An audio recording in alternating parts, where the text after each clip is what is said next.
ఇక వార్త వివరాల్లోకి వెళ్తే ఆలూరు మండలంలో వికలాంగుల పెన్షన్ తొలగింపునకు నిరసనగా అంబేద్కర్ సర్కిల్ వద్ద జరిగిన ధర్నాకు మద్దతుగా ఆలూరు ఎమ్మెల్యే బూసినే విరూపాక్షి సంఘీభావం తెలిపారు. పెన్షన్ నోటీసులు ఇవ్వడం నీచమైన చర్యగా పేర్కొన్నారు. స్పీకర్ అయ్యన్న పాత్రుడు వ్యాఖ్యలు దుర్మార్గమన్నారు. తొలగించిన పెన్షన్లు తిరిగి మంజూరు చేయకపోతే జిల్లా కలెక్టర్ కార్యాలయం ముట్టడిస్తామని హెచ్చరించారు. పార్టీలకు అతీతంగా వికలాంగుల పక్షంలో పోరాటం చేస్తానని చెప్పారు.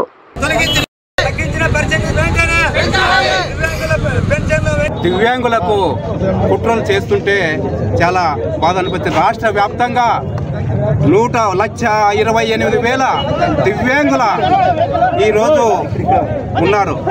కాబట్టి రాష్ట్రంలో దివ్యాంగుల హక్కులను కాలరాస్తున్న ఈ చంద్రబాబు నాయుడు ఎన్నికల ముందు కూడా చాలా మంది అడిగారు.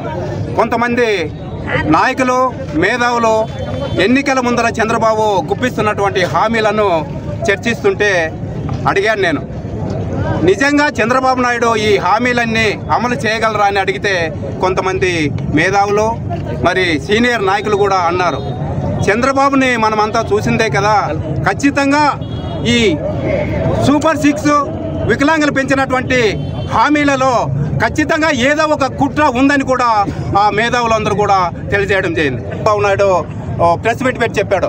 కాబట్టి ఈరోజు వికలాంగుల ఉద్యమాల ద్వారా ఈరోజు చంద్రబాబు నాయుడు కిందికి దిగొచ్చాడని కూడా నేను ఈ సందర్భంగా తెలియజేస్తున్నాను.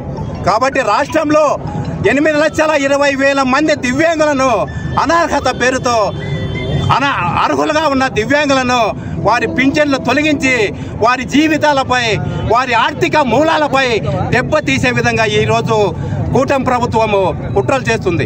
కాబట్టి ఏది ఏమైనప్పటికీ, ఎన్ని సమస్యలు ఎదురైనప్పటికీ, ఎన్ని అడ్డంకులు ఎదురైనప్పటికీ ఖచ్చితంగా తగ్గించిన పర్సెంటేజ్ని యథాదిశగా ఉండేంత వరకు, తొలగించిన పింఛన్లను మరి పునరుద్ధరించే వరకు ఈ ఉద్యమాలను చేస్తూనే ఉంటాం.